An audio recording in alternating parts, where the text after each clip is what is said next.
m'aimeras encore? Je t'aimerai toujours. Tu me le diras? Je te le dirai et te le redirai. Tu ne m'oublieras pas? Je ne t'oublierai pas. Tu ne changeras pas? Je ne changerai pas. J'ai raison d'avoir confiance? Tu as raison d'avoir confiance. Même si tu restes longtemps? Même si je reste longtemps. Tu m'écriras? Je t'écrirai. Tu attendras mes lettres? J'attendrai tes lettres.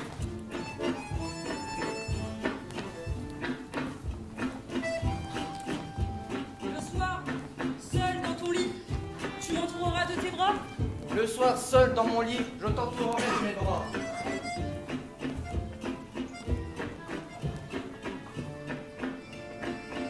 J'ai mal. J'ai mal aussi. Regarde-moi. Je te regarde. Ne perds pas ma photo. Je ne la perdrai pas. Embrasse-moi.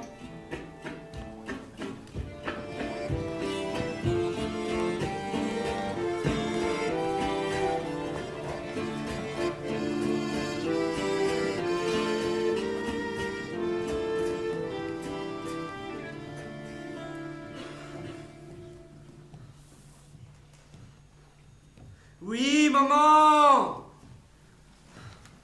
Oui, tu me l'as dit, répété 2 millions de fois. Oui, maman. Les enfants coupent la tête de leur mère. Ils la font bouillir un gros bouillon. Ils la mangent avec leurs copains en buvant du champagne. Quoi, les restes? Ils les mettent au congélateur pour le chien du voisin. Mais en ce moment, je n'ai pas faim. Excuse-moi. Merde alors! Merde à toutes les mères!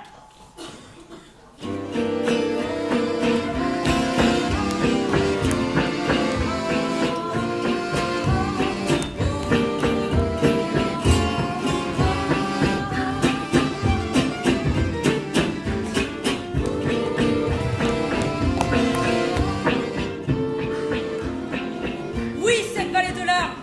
Moi, je vous le dis, il ne faut plus en entendre parler. Que ceux qui ont inventé ce paysage le boivent jusqu'à la dernière goutte. Non. Non, on n'est pas sur la terre pour pleurer. Que ce soit dans un mouchoir, un lit, une forêt, un escalier ou un train. Non. Les larmes, c'est fait pour le jour où l'homme qu'on aime dit enfin qu'il vous aime. Ou quand le prisonnier se retrouve à l'air libre. Je dirais même qu'on n'est pas sur la terre pour mourir. Ah non. On serait arrivé ici, juste pour mourir? On nous aurait jetés comme une poignée de sel dans la soupe, rien que pour nous voir fondre entre les yeux du bouillon? Non, on est ici pour vivre. Oui, vivre avec du ciel partout, du ciel sous les bras et dans les draps, du ciel en pagaille, du ciel que l'on pourrait presque toucher, et que l'on verrait palpiter sur les trottoirs, et même dans le métro, et même dans le bol de café. Et même dans l'eau où on le lave. Tout ça pour dire qu'on n'est pas sur la terre pour mourir, non. C'est même un vrai miracle. C'est pas une habitude. C'est une expédition au long cours. Et bien plus intéressante que de sauter sur la Lune, où il n'y a que des crevasses et des cailloux blancs. Parce que sur la terre, on a des boulangers, des lits avec des cuisses entre les cuisses, des musiques de Beethoven, des t-shirts où l'on tient au chaud entre ses deux seins le chanteur qu'on aime. Et des bicyclettes pleines de chrome et de couleurs, qui ne rouillent pas, et qui vous roulent vers celui qu'on aime. C'est vraiment un miracle d'être en vie, de pouvoir écouter le vent qui fait tourner les étoiles.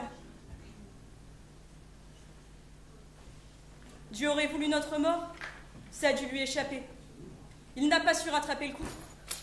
Et il sait très bien, tout au fond de lui, que de tous les scandales, la mort est le plus dégueulasse des scandales, le plus bordélique, et ça lui fait honte.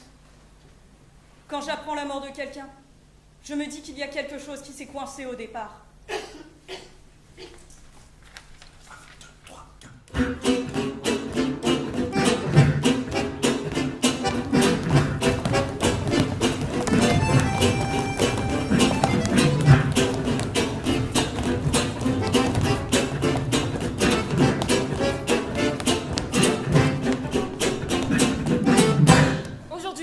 Je sors. Il était temps. Je quitte ma chambre blanche. Je sors de mon isolement. Je retrouve les couleurs. Le bleu du ciel et de la mer. Celui des oranges bleues. Du cuirassau et des jeans que je porte. Le jaune du soleil et des poussins. Banane, pomme en salade. Des fleurs de tournesol. Des jonquilles et du yellow submarine. Le vert des pommes, des haricots. Des épinards. Le rouge du nez de clown. De mon stylo. Des wagons. fraises et des framboises. Des wagons que j'aperçois du haut de la passerelle. Des roses rouges. Et Des coquelicots.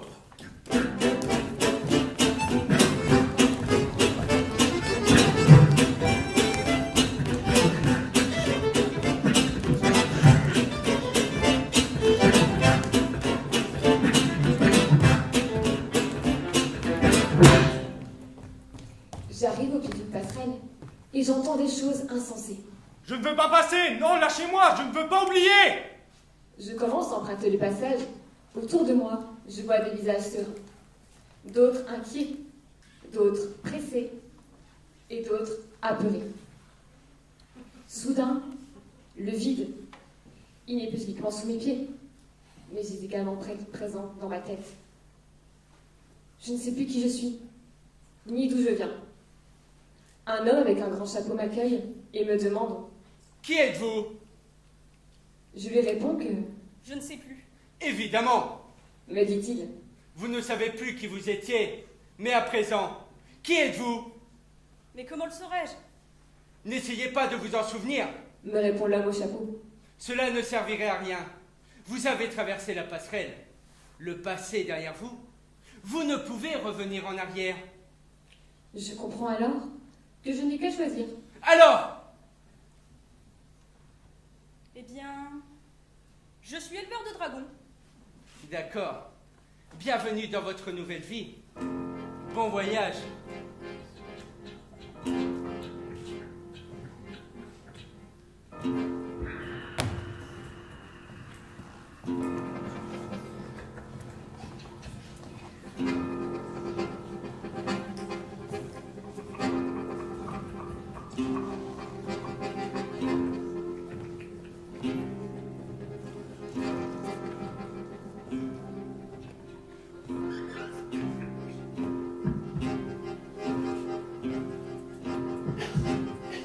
Ils m'ont laissé ma carte d'identité, mais ils m'ont retiré mon identité.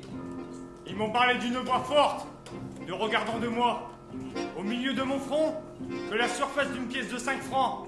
Et j'ai su qu'il fallait sortir. Ils m'ont dit, vous avez de la chance. On vous laisse vos mains. Mains sans objet, aux ongles trop longs, plus sales que la saleté même, et qui ne savent plus rien faire, même plus un numéro de téléphone. Ils m'ont dit, on vous laisse vos pieds, ça peut toujours servir. Et j'ai marché, mes pieds nuit et jour, de porte en porte verrouillés, des pieds qui ne sont plus que semelles déchiquetées.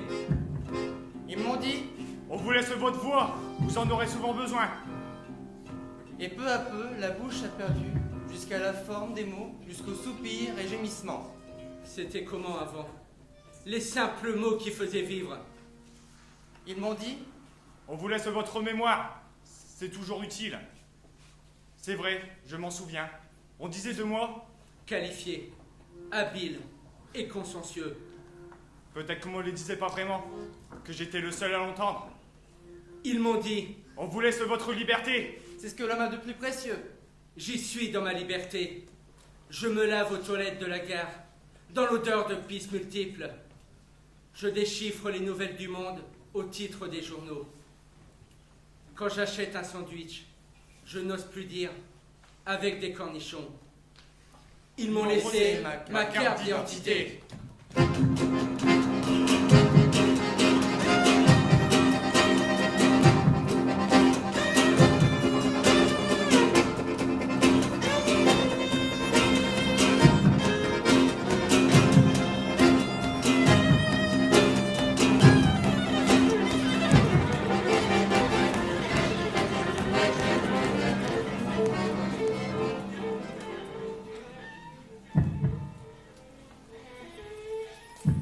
Là, dans cette gare, au sol classé, ils ont piétiné sans comprendre.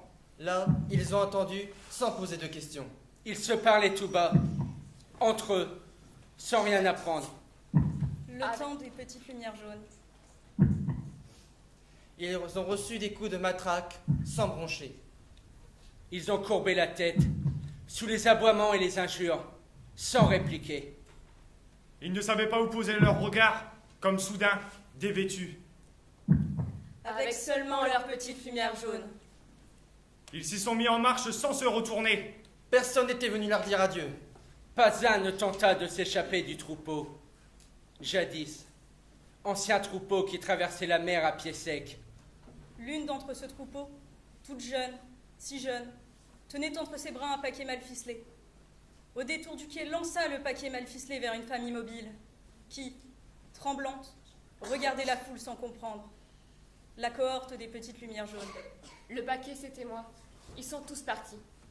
Ceux qui furent les miens, tous les autres, et les miens dont je ne sais rien. De ce pays hospitalier, leur dernière image fut cette gare au sol glacé. Ils sont montés dans les wagons. Le train a lancé son nuage de fumée chaude. Emportant en loin ceux qui ne seraient bientôt que fumée chaude. C'était le temps Des petites lumières jaunes.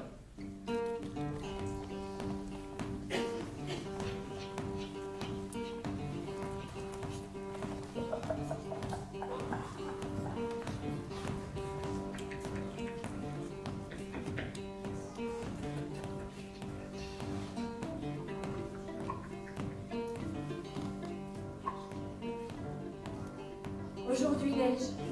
Il était temps. Même le bancalin, celui du quotidien, a enfilé son manteau blanc. Celui qui nous éclaire, de sa lueur chauffée à blanc. Un monde qui a froid. qui regarde passer les silhouettes glacées, transpercées par le vent de la résignation. Il était temps. Et tous les arbres innocents ont passé leurs robes blanches pour le bal de la Renaissance. La valse des flocons d'insouciance. Les couleurs de la vie s'effacent petit à petit. Éruption de lave blanche. Souvenir en avalanche. Toute une enfance enfouie. Les larmes d'un clown triste. Les rires de l'écuyère, Un cheval sur la piste. Des ballons dans les airs. À l'heure du goûter, plein de coton sucré. Qui colle sur les doigts. qui collent sur le nez. Chocolat antarctique.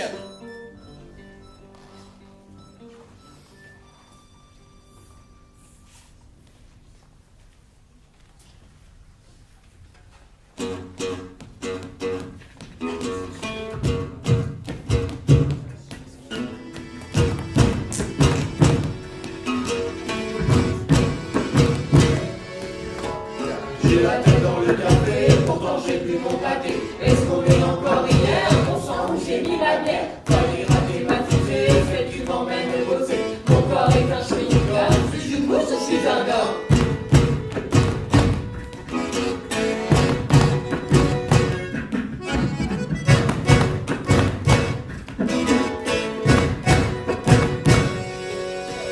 Ça résonne dans ma tête, les talons dans les chaussettes. Je retourne cet affaire, j'entends qu'elle dans mes oreilles. La fin c'est le terminus, plus jamais je ne prends le bus. Je fais bien devant mon lit, endormi devant Gulli.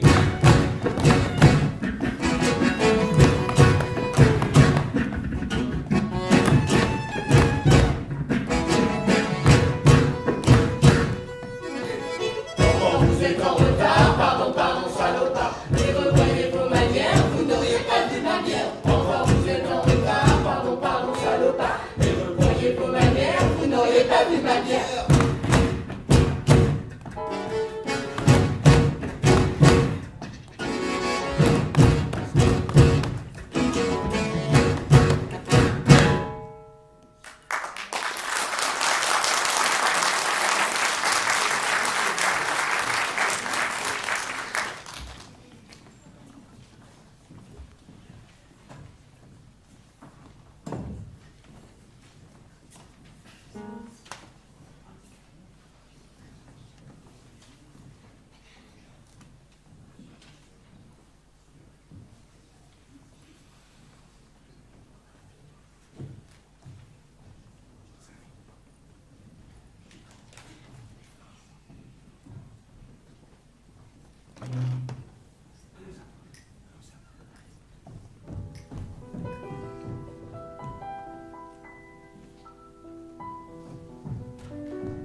Comme chaque dimanche, lorsque l'heure fut venue, je vis nombre de mes semblables partir un à un. Et lorsque ce fut mon tour, je ressentis un mélange d'excitation et de peur. Jusqu'au début du match, je fus enfermé dans le noir. Quand 15 heures arriva, on me sortit de mon sac et l'on me déposa sur le rond central. À ce moment, j'eus très peur car j'étais entouré de 11 géants. Un grand coup de sifflet retentit et les premiers coups de douleur arrivèrent. Tout ce que l'on avait déjà décrit était en train de se passer. Un vrai cauchemar. Je n'étais qu'un jeune ballon et l'on me déformait dans tous les sens. Jusqu'au moment où l'un des joueurs m'envoya voler dans la lucarne. Le gardien m'offrit un répit de courte durée. Il me porta et me posa sur un coin du terrain, près d'un poteau. Je suis à ce moment précis que j'allais de nouveau devoir subir des coups. Un des joueurs me frappa et je me vis voler au-dessus du terrain et des joueurs, jusqu'à retomber vers la tête d'un autre joueur qui me propulsa à l'intérieur des filets de l'adversaire. Suite à ça, on me replaça au centre du stade et le match s'interrompit pour une mi-temps qui allait m'accorder un répit durement mérité. Un repos de 15 minutes. Puis on annonça la reprise et des coups de plus en plus violents entre les équipes pour essayer encore une fois de m'envoyer au fond des filets. Puis enfin la fin du match arriva, annonçant un repos d'une semaine avant de resubir un nouveau cauchemar.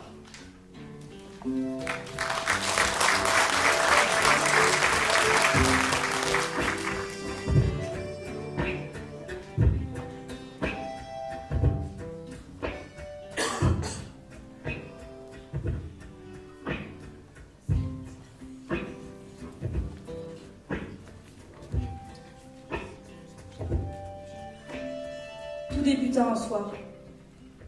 Un soir comme les autres. Un soir qui tourna au cauchemar.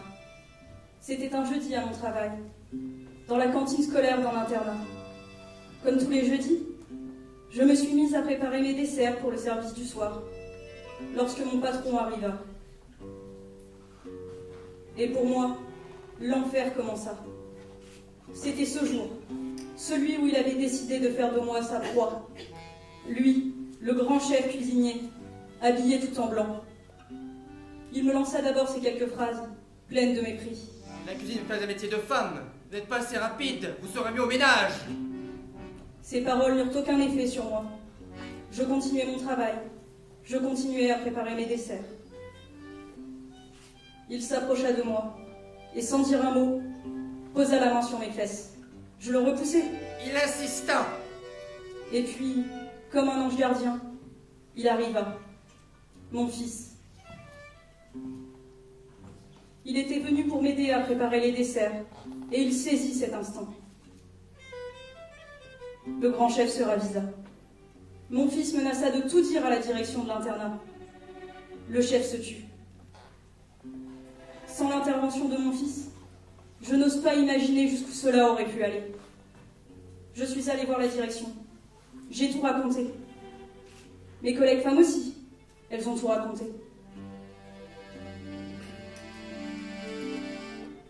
Ensemble, nous avons dénoncé.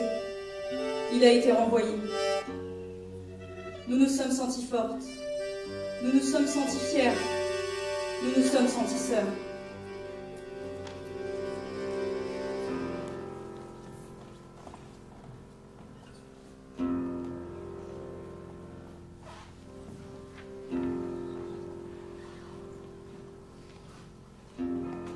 Tout ce qui traverse ton esprit sort de ta bouche, sans que tu te poses de questions. Mais dis-moi, qu'attends-tu comme réaction? Et si personne ne rit, tu diras que nous sommes aigris. Moi, je veux être tranquille. Avoir un comportement adéquat, mais pourtant pas difficile. Si fier t'es là, assis sur ton trône, croyant avoir tous les droits. Tu ne réfléchis pas et tu crois être un roi. Sans approbation, je te donne toutes les permissions. Sans éducation, je t'autorise la provocation. Tolérer tes mots n'est pas une obligation. Un refus et sur ton visage c'est la stupéfaction. Pour toi, ce nom est une humiliation. Si tu faisais attention, tu n'obtiendrais pas ces réactions. Tes obsessions sont pour moi une oppression. Moi, je n'ai pas cherché cette situation. tes actions qui te mènent à ton autodestruction.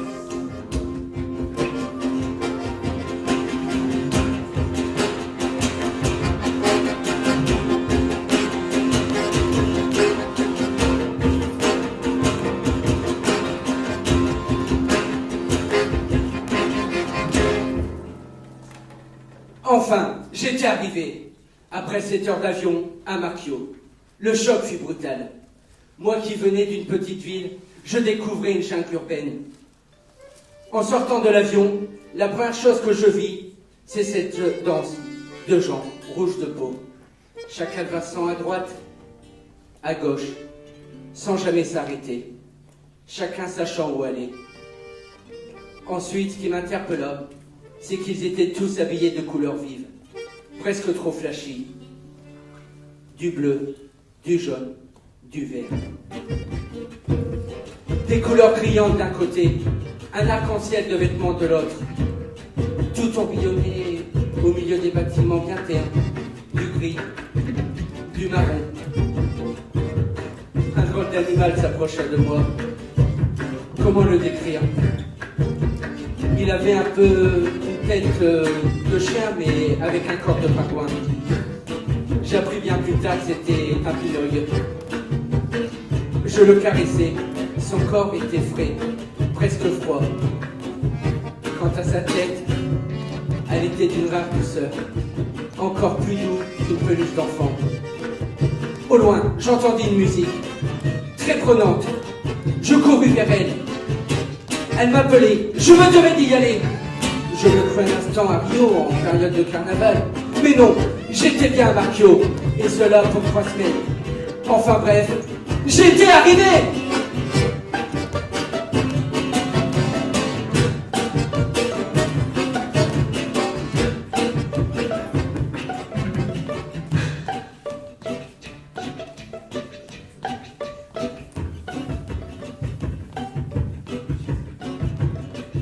Enfin, Marseille de Janeiro. 14 heures de vol, dès l'aéroport, beaucoup de monde. Difficile de s'y retrouver. Je prends un taxi, personne ne parle français. Je donne mon adresse à un chauffeur, il m'emmène dans une rue inconnue. Ici, pas un magasin, pas un hôtel, pas un qui vive. Je marche environ 1 heure pour trouver le centre-ville. Enfin, je trouve un hôtel. Une nuit, 90 €. Un hôtel 4 étoiles. Il est actuellement 23h45 à dernier, il est 13h45 ici. Sacré décalage horaire. Je me réveille à 8h, il fait 38 degrés. Une ville de 3 millions d'habitants. Tous les week-ends, c'est la fiesta dans les rues de Marseille et de Janeiro. Les gens se déguisent. Ce matin, il y a un lâcher de taureau. Des milliers de participants et la course commence en sud. D'ailleurs, du monde partout. Une fille passe devant moi. Elle prit ma main. Et là, miracle, une française. Nous discutons toute la journée jusqu'au soir. Elle m'invite à passer la nuit avec elle. Une nuit de folie. Après cela, je décide de rester libre à Marseille de Janeiro avec Morgane. Morgane, c'est son prénom. Je veux faire ma vie là-bas avec elle. J'ai trouvé du boulot. Je reviendrai en France de temps en temps par vacances.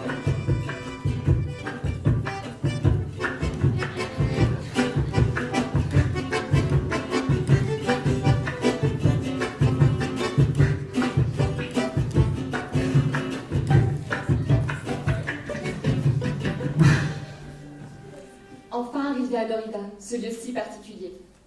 Un ciel coloré par tous les temps s'étend au-dessus de moi. Sortie du taxi, j'aperçois des glaciers, mais je n'ai pas froid. Ici, tout rayonne. Je m'aventure et rencontre alors les habitants de cette ville. Les passants se faufilent entre les rochers et se rendent au marché. Incroyable, nous sommes bien en 2019, mais certains sont vêtus de tenues du XIXe siècle. Et d'autres portent des vêtements comme venus du futur. J'avais entendu dire qu'ici, il n'y avait aucune règle. Et je peux désormais le voir de mes propres yeux.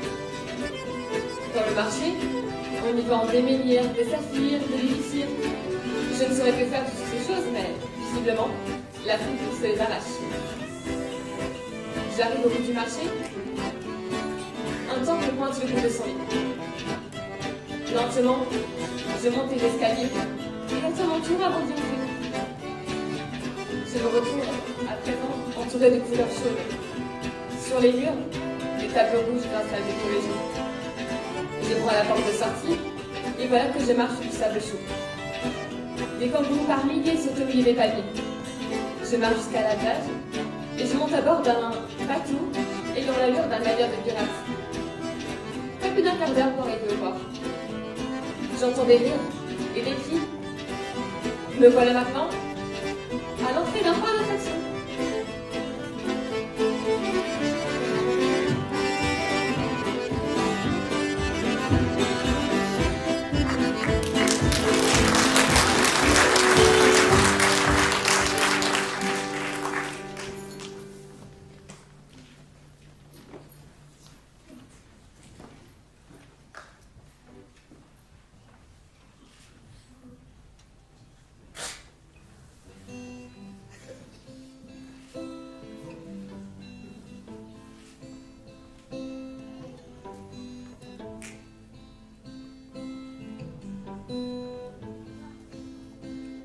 Et les oiseaux chantent encore, cette voix qui parle fort. Elle me raconte ses histoires pendant une balade le soir. Le bruit du vent l'accompagne, une balade à la campagne. Au milieu des champs de blé, il parle, bébé. C'était nous deux, moi et mon vieux, un père qui marche avec son fils et qui me parle de sacrifice malgré son sourire contagieux.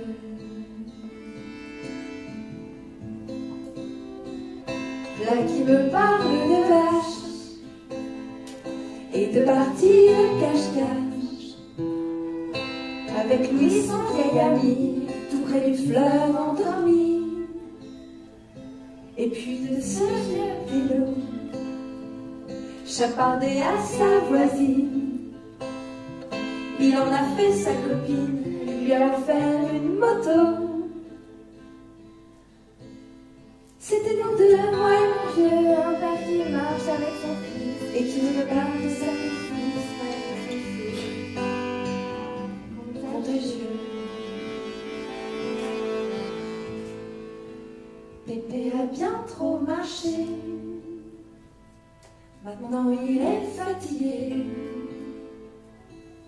Dernière histoire de bagarre, et il s'allume un cigare au pied d'un arbre trop vieux, encore bien plus que lui. Elle nous fait rentrer la nuit, il va se coucher, mon vieux.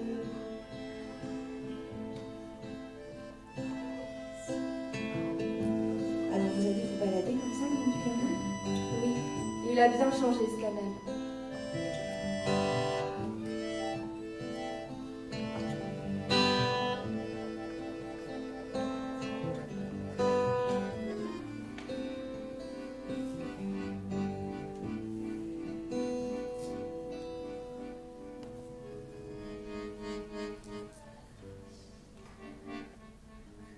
Bonjour, présentez-vous. Je suis le canal.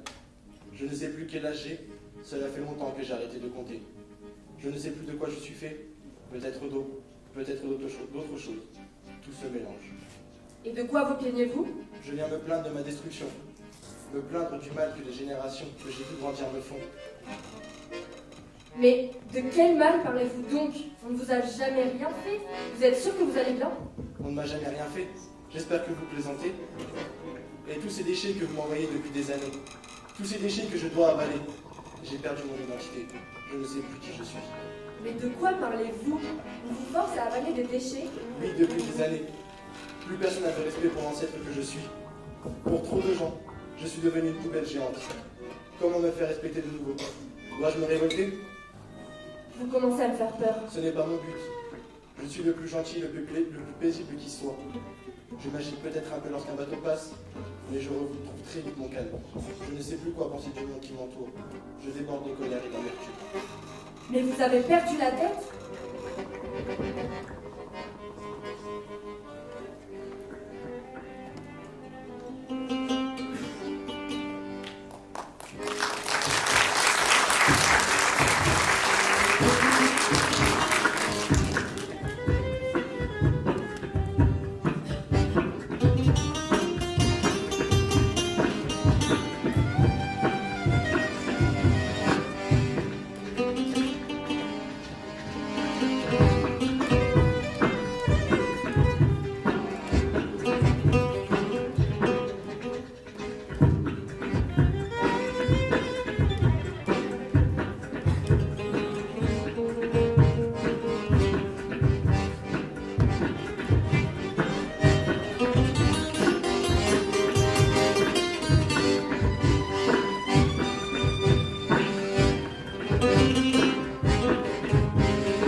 Je voulais dire quelque chose de très important.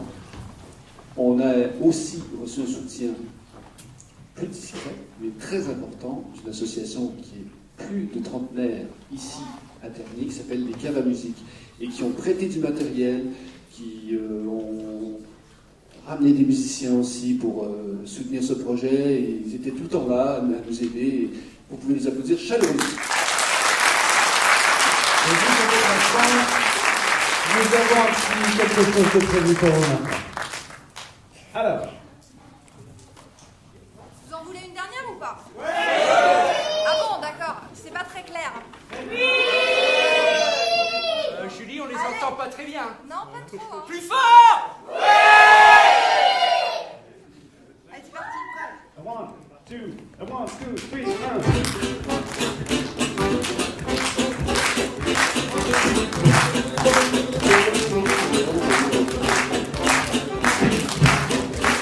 C'était tout ça dans mon ballon. Je croyais que c'était ma petite maison.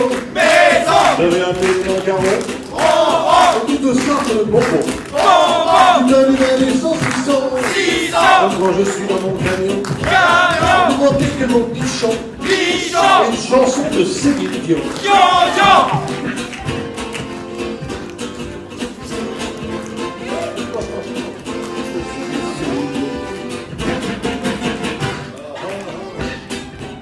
Un monsieur Europe de princesse était en train de refaire sa tresse. Légèrement en état d'ivresse, tenait un escargot en laisse. Il me dit coucou votre Altesse. Enfin un test de grossesse. C'était dans une sacrée kermesse. C'est celle qui m'a pincé les fesses.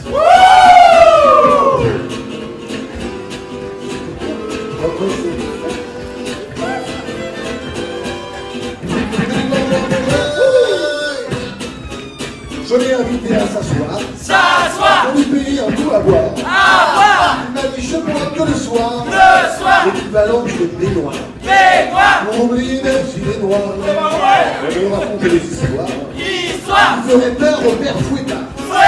Il est parti sans dire au revoir.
Est-ce que Claire Mégevant est là?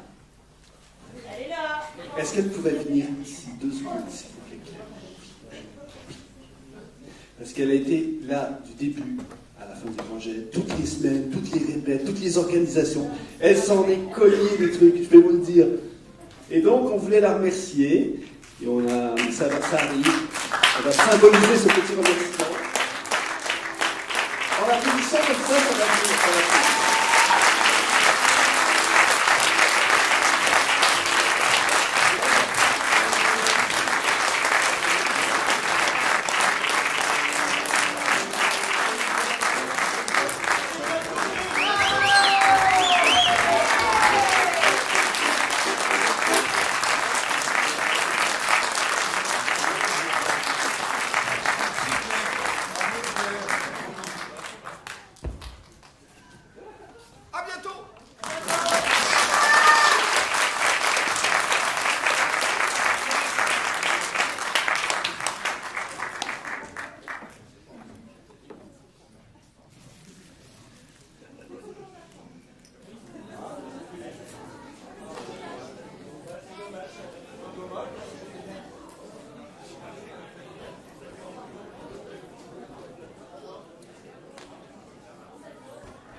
Et les oiseaux chantent encore.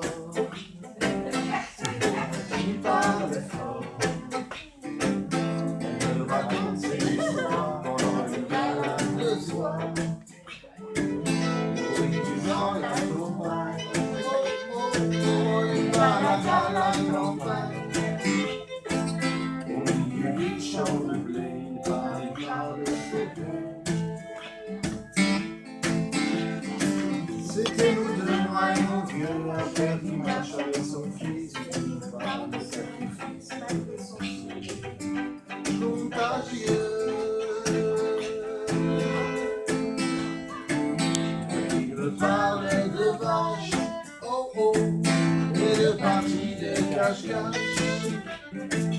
Avec lui son vieil ami, tout près du fleuve.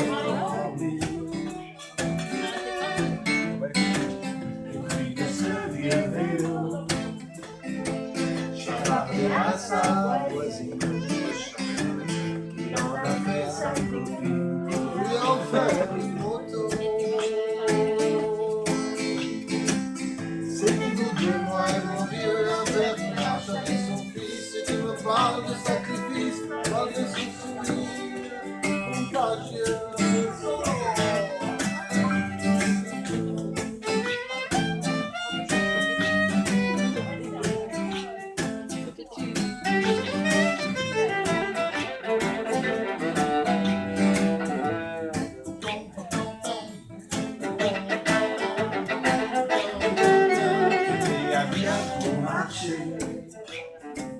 Maintenant il est fatigué. Dernière histoire de bagarre et ça allume un cigare. Oh oh oh oh oh, au pied d'un arbre trop vieux. Encore mieux plus que lui. Elle nous fait rentrer la pluie grâce au cliché mon vieux.